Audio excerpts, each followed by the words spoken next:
Hello my dear students, we already started lesson number 9 discount and commission of standard 8th. In previous lecture video, I already solved practice set 9.1. Okay, now in this lecture video, we are going to solve practice set 9.2 which is totally based on what? Commission and rebate. Okay, so let us go through the first question. What is written here in the first question? John sold books worth rupees 4,500 for a publisher. For this, he received 15% discount. It means John ने जो है क्या books जो थे books कितने rupees की थे वो 4,500 से पब्लिशर से उसने क्या किया लिया और उसने बेचा 4,500 में. उसके लिए जॉन को कितना परसेंट कमीशन मिला? 15% का कमीशन मिला. किससे? पब्लिशर से. ठीक है. So we have to complete that. Complete the following activity to find the total commission John obtain. मतलब जॉन जो एक लड़का था उसने पब्लिशर से क्या खरीदा? बुक खरीदा. ओके, बुक जो पब्लिशर थे उन्होंने उसको बुक्स बेचने के लिए कहा तो जॉन ने बेचा वो बुक्स को 4,500 रुपीज़ में. तो इससे क्या होगा? जॉन को क्या मिला? 15% कमीशन मिला वो बुक्स में. ठीक है. So let us solve now here. So what is here? Selling price of books. ठीक है. Now here we have to write the selling price. Books कितने में उसने बेचा? जॉन ने 4,500 में बेचा. ओके. उसके लिए उसको रेट ऑफ कमीशन पब्लिशर ने कितना दिया स्टूडेंट? 15% दिया था, है ना. तो what is the formula? Commission is equal to how much percent of commission he got? 15%. 15 means हम कैसे लिखते? 15/100 लिखते into what is the selling price? 4,500. Right. So this 2 0 will cancel with this 2 0. Right student? So after doing this multiplication 15 into 45 you will get the answer what? 675. Have you understood? मतलब John को कितना commission मिला? 675 rupees उसको commission मिला.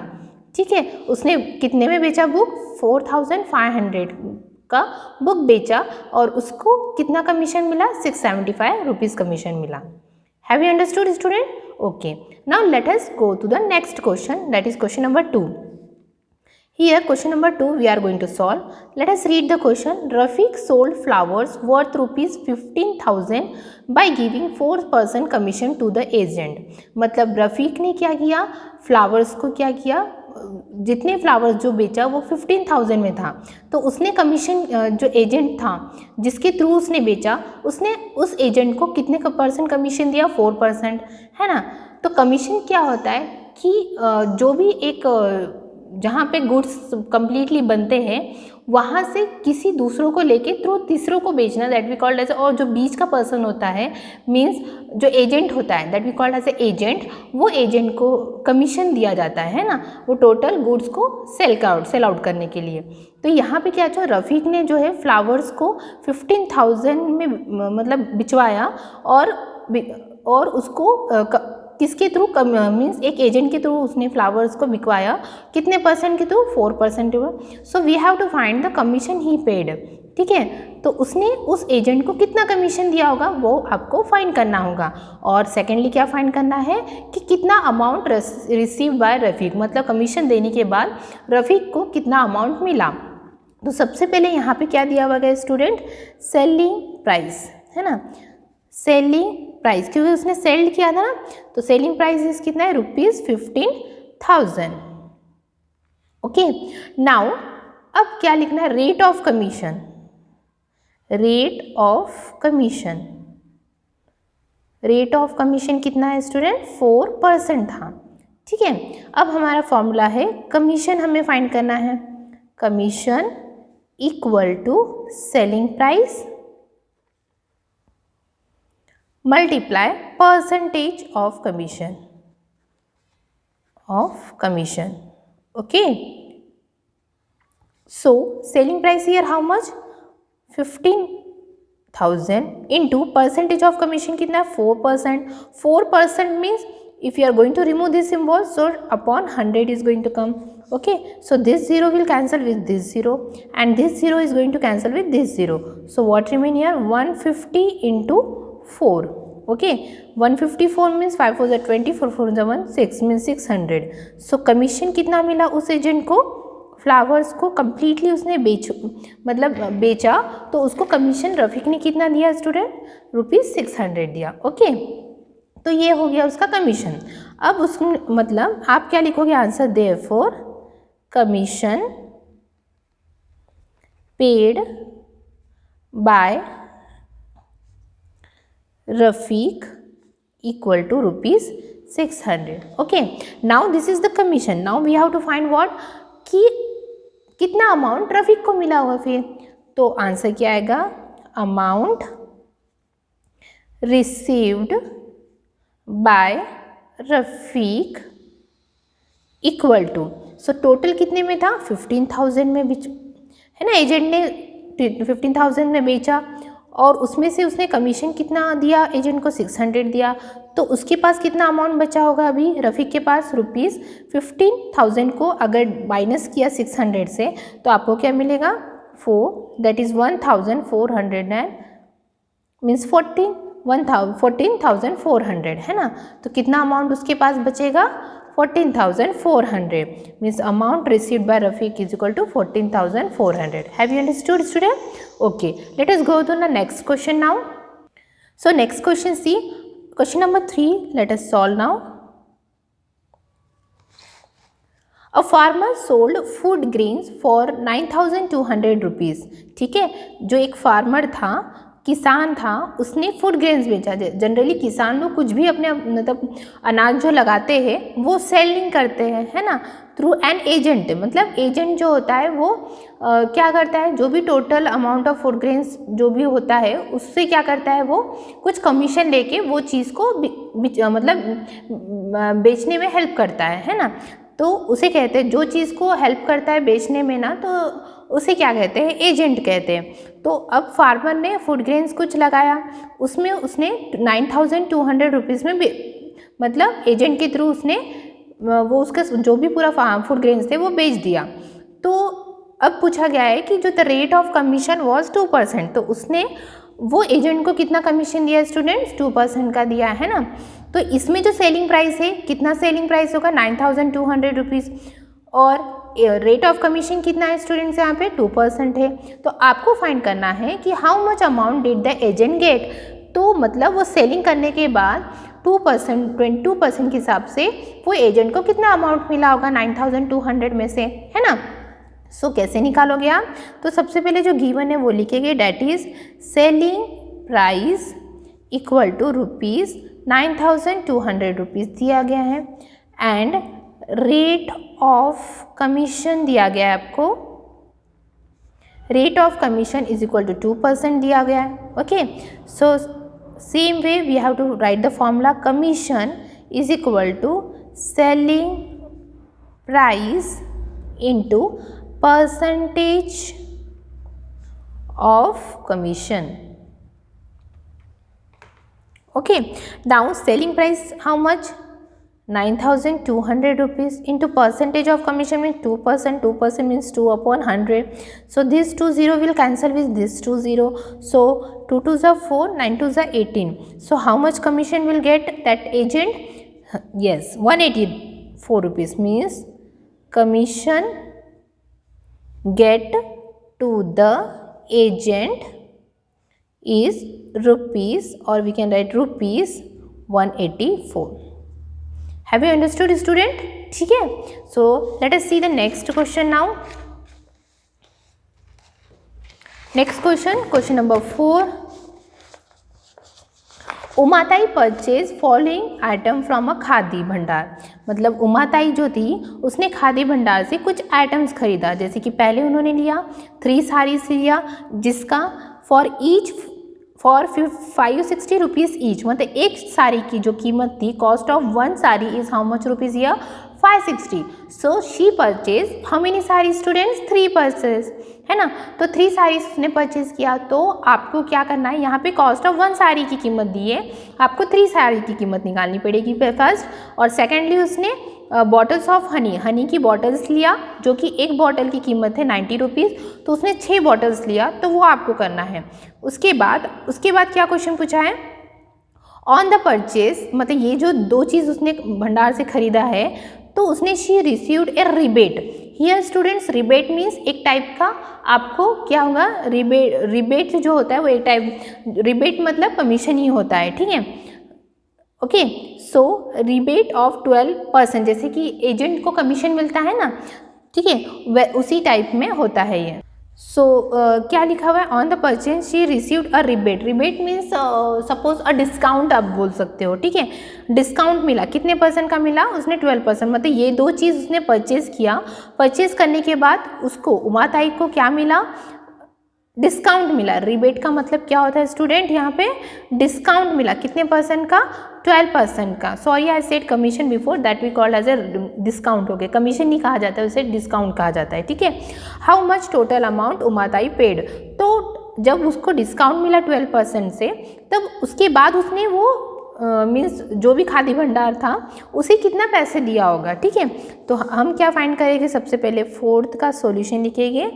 सो how we will write, firstly cost of 3 saris, है ना। So 3 saris means cost of 1 saris कितना है student, 560 rupees.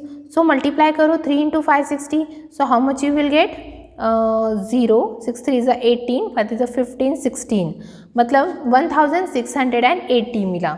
Okay, so cost of 3 sarees is rupees 1680. Now we have to find the cost of 6 bottles of honey, ठीक है। सो 1 bottle कितना है, 90, so 6 9 is 54, so rupees 540. Okay, now what they ask, total amount spent by Uma ताई, ठीक है। उमा ताई ने total spend कैसे किया, ये दोनों को प्लस कर दो। So rupees 1600 plus rupees 5540, so it means as 0 then 2 then 2 means 2220 amount उसने स्पेंड किया दोनों चीज़ खरीदने में। अब उसके बाद उसमें क्या बोला है, उन्होंने रेट ऑफ रिबेट लिया है, कितना, 12% दिया हुआ है, ठीक है, कम। सो रेट ऑफ रिबेट दिया हुआ है, दैट इज़ कितना, 12% बोल सकते हैं, ठीक है।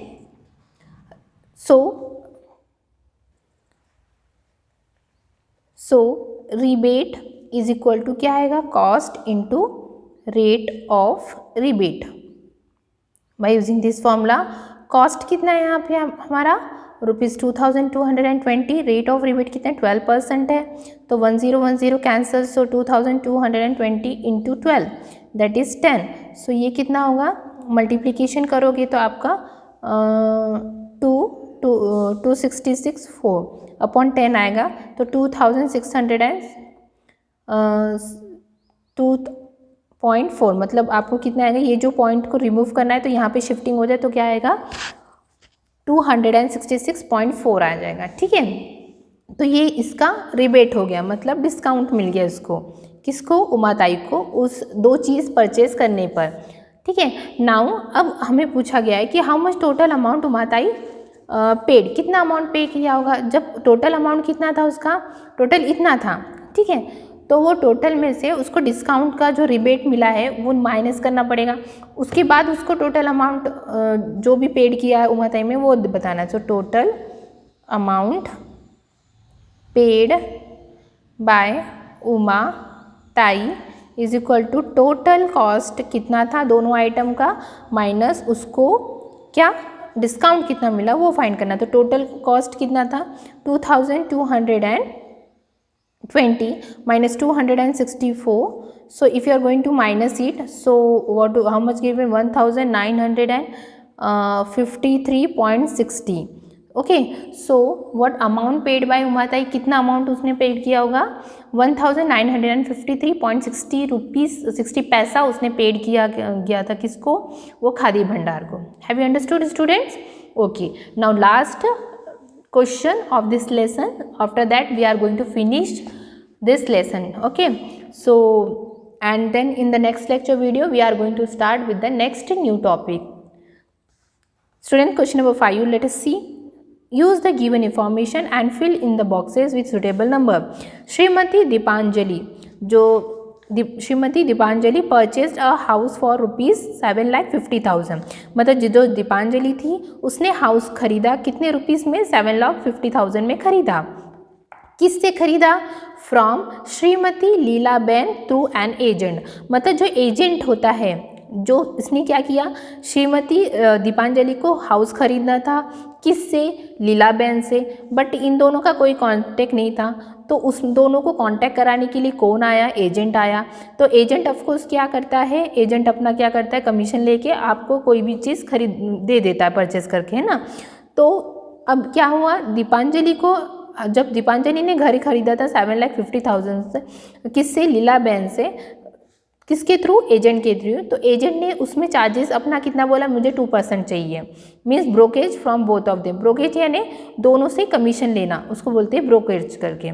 ठीक है. अब क्या हुआ है, श्रीमती जो दीपांजलि है उसने पेड किया. कितना पेड किया है? किसको? लीलाबेन को. कितना पेड किया था student? Yes, 7,000. I am writing है 7,50,000 उसने पेड किया लीलाबेन को. कितने परसेंटेज से किया था उसने? यस, 2% से. एजेंट ने 2% कहा था. Brokerage for purchasing the house मतलब क्या है? Shrimati Deepanjali paid how much rupees for the agent. जब उसने ये बेचा तो एजेंट ने उससे कितने पैसे लिया होगा? तो of course 2 0 cancel with 2 0. Okay, so after multiplying we will get the what? 15,000. That is 1500. तो ब्रोकेज को ये हाउस के पीछे कितने परसेंट? 2% के हिसाब से कितने रुपीज़ मिले? 15,000 रुपीज़ मिले. तो अब ये दीपांजलि ने उसको 15,000 दिए. अब क्या हुआ, श्रीमती लीलाबेन पेड ब्रोकेज. अब इसने इसको 15,000 दिया, तो ऑफकोर्स जो ब्रोकरेज था, एजेंट था, वो लीलाबेन से भी कितना रुपीज़ लेगा?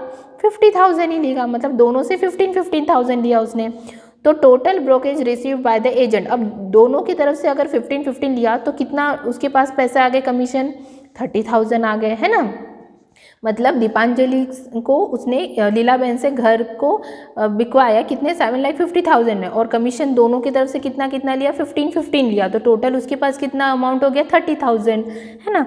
अब उसके बाद क्या लिखा है? The cost of house Shrimati Deepanjali paid. अब जो अमाउंट था, अमाउंट दीपांजलि का कितना था? 7,50,000 में उसने घर खरीदा था. लेकिन यही टोटल अमाउंट में उसने घर खरीदा था कि नहीं? क्योंकि उसने प्लस 15,000 किसको दिया था? एजेंट को कमीशन दिया था. तो प्लस कर दो, तो टोटल कितना हुआ? 7,65,000 टोटल उसने घर खरीदा. एक्चुअली वो घर की कीमत कितना हो गई अभी? क्योंकि 15,000 उसने किसको दिया? ब्रोकर को भी दिया ना. तो उसको टोटल अमाउंट कितना पेड करना पड़ा? 7,65,000. अब उसी से जैसे selling price of house for Shrimati. अब लीलाबेन की कितनी? लीलाबेन ने कॉस्ट कितने में बेचा था? उसने दीपांजलि को 7,50,000 में बेचा था. बट ब्रोकर को उसने कितने दिया? 15,000 दिया. तो उसमें से उसको माइनस करना पड़ेगा, तो उसका अमाउंट कम हो जाएगा. मीन्स 7,35,000 हो जाएगा. मतलब लीलाबेन के पास कितना अमाउंट होगा अभी? 7,35,000. Have you understood? Okay, I am going to explain. Shrimati Deepanjali ने श्रीमती लीलाबेन से हाउस खरीदा. कितने में? 7,50,000. तो ये दोनों को घर एक में से किसने सौदा कराया? एक एजेंट ने, जो कि 2% उसने अपना डिस्काउंट मतलब क्या लिया? कमीशन लिया. तो यहाँ पे पहला क्वेश्चन क्या था कि दीपांजलि ने जो घर खरीदा था उसमें एजेंट को कितने 2% के हिसाब से कितने पैसे मिलेंगे उस ब्रोकरेज को? तो वो 15,000 मिला. वैसे ही लीलाबेन से भी उसने 15,000 लिया. तो टोटल ब्रोकरेज के पास कितना, एजेंट के पास कितना मनी होगा? 30,000 होगा. उसमें से तो टोटल तो ये 7,50,000 में उसने खरीदा. कौन? दीपांजलि ने. बट उसको 15,000 और पे करने पड़ी. किसको? एजेंट को. तो टोटल मनी कितना देना पड़ा उसको? 7,65,000 देना पड़ा एजेंट को. अब एजेंट को इसने दिया, बट श्रीमती लीलाबेन का जो कॉस्ट था 7,50,000 में से, उसमें से 15,000 उसने किसको दिया?